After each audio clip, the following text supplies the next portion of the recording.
Hey guys, it's Minnie and Julie. We're back today to give you a list of Realtor Lingo and maybe explain what a few words that realtors use mean that you may not be fully familiar with.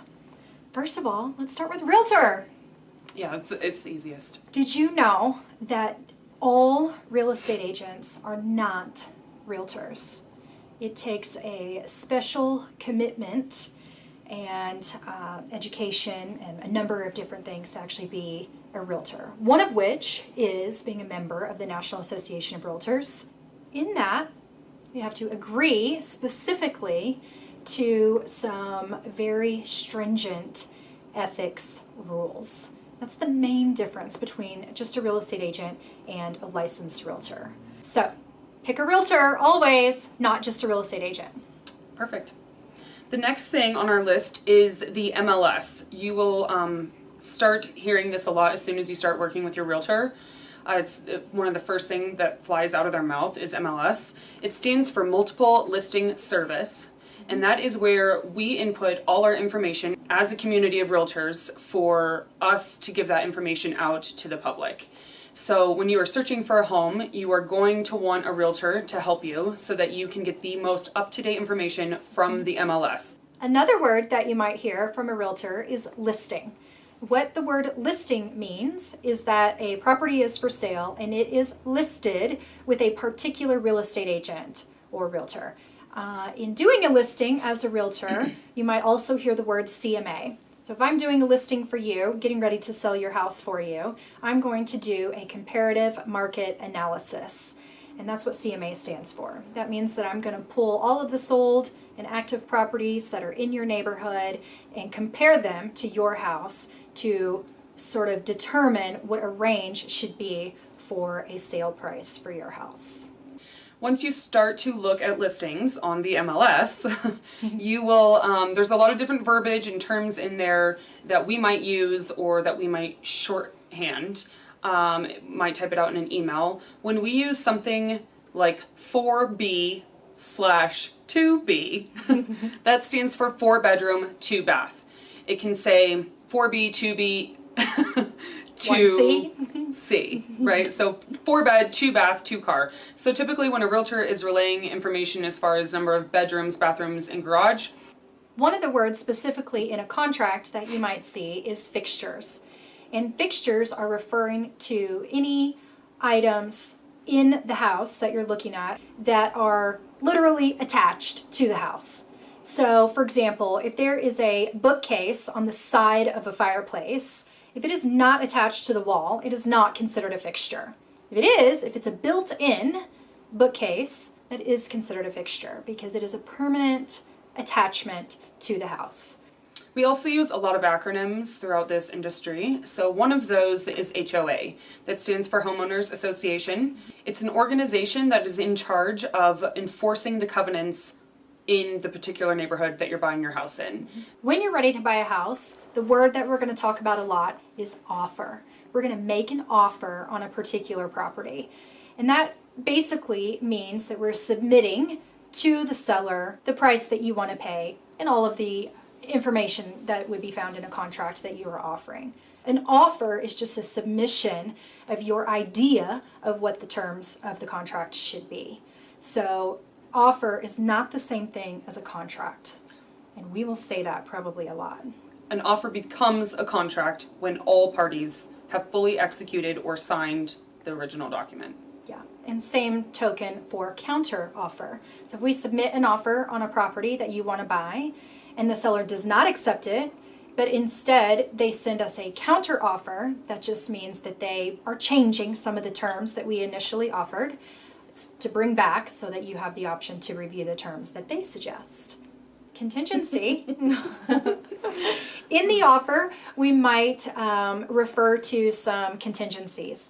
Contingency just means that the contract is subject to specific things that we want. For example, a home inspection. Every buyer has the right to have a property inspected on their terms by a person that they choose, and that is built into a Colorado contract for an inspection period.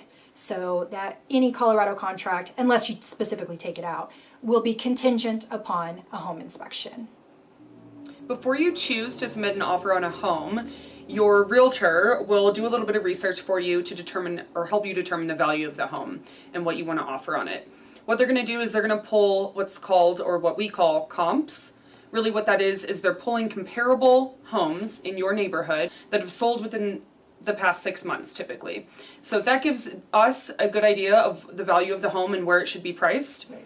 In addition to a contract, once we have a property under contract that you're going to buy or sell for that matter, there are disclosures. They are disclosing items that a person might know about a property, not necessarily agreeing to any particular repair or anything like that. It's just a matter of disclosing anything that they know. Typically, it's sellers providing disclosures to buyers. In that could be a source of water disclosure, meaning where the drinking water for the property comes from. A square footage disclosure, meaning they've measured the property or someone has measured the property and this is what this actual square footage of the property is. So we'll refer to the word disclosures a lot of times, but they're not necessarily contracts. They're just meant to provide information about any particular property. Once you go under contract on a property, you as the buyer will need to provide what's called earnest money. Earnest money is essentially, you can think of it like a deposit that you're holding or you're giving to the seller to hold for you to make sure that you're really just not going to bail out on them. So even though there are ways to back out of a contract or terminate a contract on the buyer side and keep your earnest money, it's really just being held there by the seller or by the title company to ensure that you're not just really going to walk away from the deal with no good reason. Another party that might be involved in selling real estate is a title company, and we will refer to title companies a lot if you're working with the two of us, because we not only use a title company for title insurance, things like that, but we also have our title company hold earnest money. So all of our earnest money deposits are written out to the title company, so you will be familiar with the title company if you're working with either of us very early on. Title companies will provide several documents for us, including the final closing settlement statement at the end, which provides all the numbers for the transaction. And generally speaking, we close at title company locations. So closing costs is a word that you will hear us as realtors use quite a bit, as well as seller concessions. They kind of go hand in hand, can be kind of used as the same thing. So when you hear from your lender, once you've gotten pre-approved in the beginning and you start looking for a house, they will give you an estimate of what your closing costs will be. This is going to be multiple different fees that the lender will charge that is associated with obtaining your loan. We can get into that later, but the other way that it's described in the actual sales contract in Colorado is seller concessions. So as a buyer, you can ask the seller to pay your closing costs, which is seller concessions.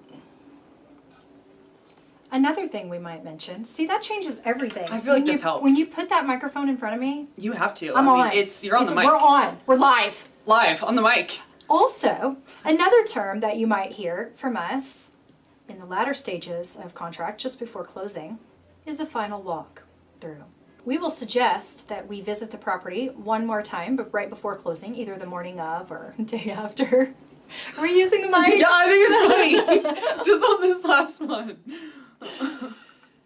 And during the final walkthrough, we will make sure that the property is in the same condition as when we saw it, so that there haven't been any, damages or freeze breaks. Or cleaner than when you saw it. Or last. cleaner, right. So the people have moved out and we had it cleaned. A number of things could have changed. So we just want to make sure that we're actually buying the same property that we offered on, right? That's all, a final walkthrough. You just want to make sure it's not burned down.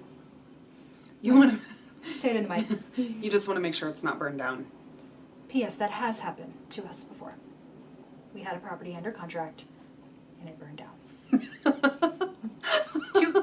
Back to me. 2 weeks ago, I had a property in Old Colorado City with a 200-year-old pine tree in the front yard. And the day before closing, the tree fell on the house. Snapped in half. Wasn't even that windy of a day. So random. It was its time. Luckily for me, it wasn't detrimental to the contract, and we still closed anyway. However, as you can see, could be detrimental to some people. Final walkthroughs are important. We hope you learned a thing or two by our Realtor Lingo video. And if you have any suggestions on any other videos that we should do, we would love to hear them. So, all of our contact information is down below as usual. Who do you know that we need to know? Who do you know? I know that guy you work with that's been hanging out with your husband lately. Yep. Because you guys drink a lot of beer together. I know he has to buy a house. Yeah. Or your aunt is moving here to be closer to your family. I know she is. You need to call me. Her. Us. Call us. Call us. Peace out, y'all. See you next time. That's what I'm here for. That's what I'm here. Except for that person walking behind us. Don't they freaking know that we're doing a video? This is a studio. This hello? I'm like, okay. We're busy working on our one thing. This is a studio. You don't come here and interrupt us.